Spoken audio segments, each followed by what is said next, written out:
நேற்று தனக்கான ஒரு அழுத்தம் இருப்பதாக தெரிவிச்சுட்டார். குறிப்பாக அவர் ஜனநாயகம் படம் கடந்த 9ஆம் தேதி திரையிடப்படும், இன்னும் திரையிடப்படல. குறிப்பாக நேற்று ஒரு தெளிவான ஒரு அறிவிப்பு சொல்லியிருக்காரு. நம்ம தனியாக நிற்கலாம் தயாரா இருக்கிற மாதிரி. எதுவும் விஜயோட பேச்சுவார்த்தை எதுவும் பாரதிய ஜனதா கட்சி போதா இல்ல ஜனநாயகம் திரைப்படம் தொடர்பாக இன்னும் சர்ச்சை வந்துட்டு முழுக்க காரணம் பிஜேபின்னு ஒரு தோற்றத்தை உருவாக்குறாங்க. எப்படி பாக்குறீங்க? அதாவது இது இந்த திமுக எதிர்கட்சியெல்லாம் சொல்லக்கூடியது. வருமான வரித்துறை, தேர்தல் ஆணையம், அப்புறம் என்ஃபோர்ஸ்மெண்ட் டைரக்டரேட்டு, இடி, இதெல்லாம் ஒரு தனி அமைப்பு. இன்னைக்கு பாத்தீங்கன்னா அவருக்கு விசில் சின்னம் கொடுத்துருக்காங்க.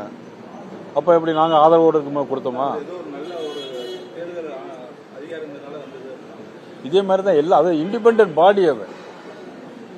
அதாவது தேர்தல் ஆணையம் இண்டிபெண்டன்ட் பாடி, இடி இண்டிபெண்டன்ட் பாடி. அதுல எல்லாரும் நேர்மையா தான் இருப்பாங்க.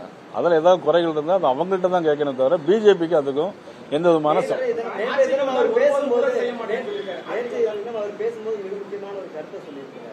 அதிக முறை ஊழல் செய்து நேரடியாக பாஜகவிடம் அதிமுக அடிமையா இருக்கு, மறைமுகமாக திமுகவும் ஒரு அடிமையா இருக்கு அப்படின்னு ஒரு விமர்சனத்தை நேரடியா வச்சிருக்கிறாரு. அதற்கு அதிமுகவும் நேற்று தினமே எதிர்வினை ஆக்கிருக்கு. கூட்டணிக்கு வராததுனால இந்த எதிர்வினைகள் பரிமாற்றம் நடைபெறதான் நினைக்கிறீங்க? அப்படி ஒன்றும் கிடையாது. அதாவது எங்களை பொறுத்த மட்டும் யாரையும் அடிமையாக்கி வைக்கக்கூடிய கட்சி பாரதிய ஜனதா கட்சி இல்லை. இங்க எல்லாருமே சுதந்திரமா இருக்கலாம்.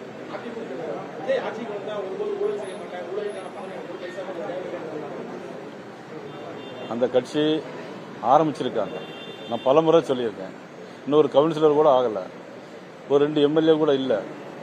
எத்தனை பேர் மாவட்ட செயலாளர்னு யாருக்கும் தெரியாது, அவருக்குமே தெரியாது. எத்தனை பேர் மாவட்ட செயலாளர் இருக்காங்கன்னு அவருக்கு தெரியாது. சரியா?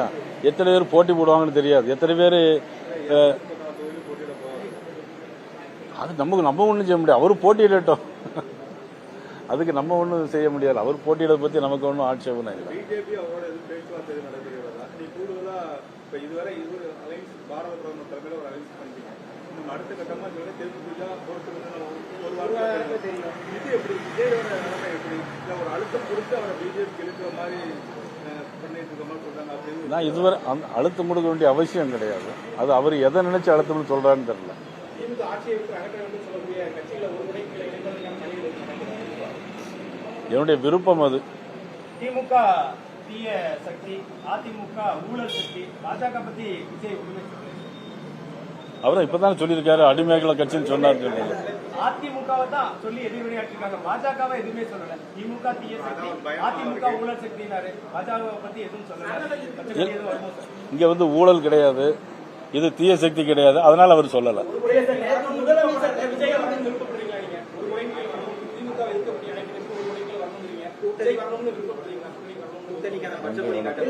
திமுக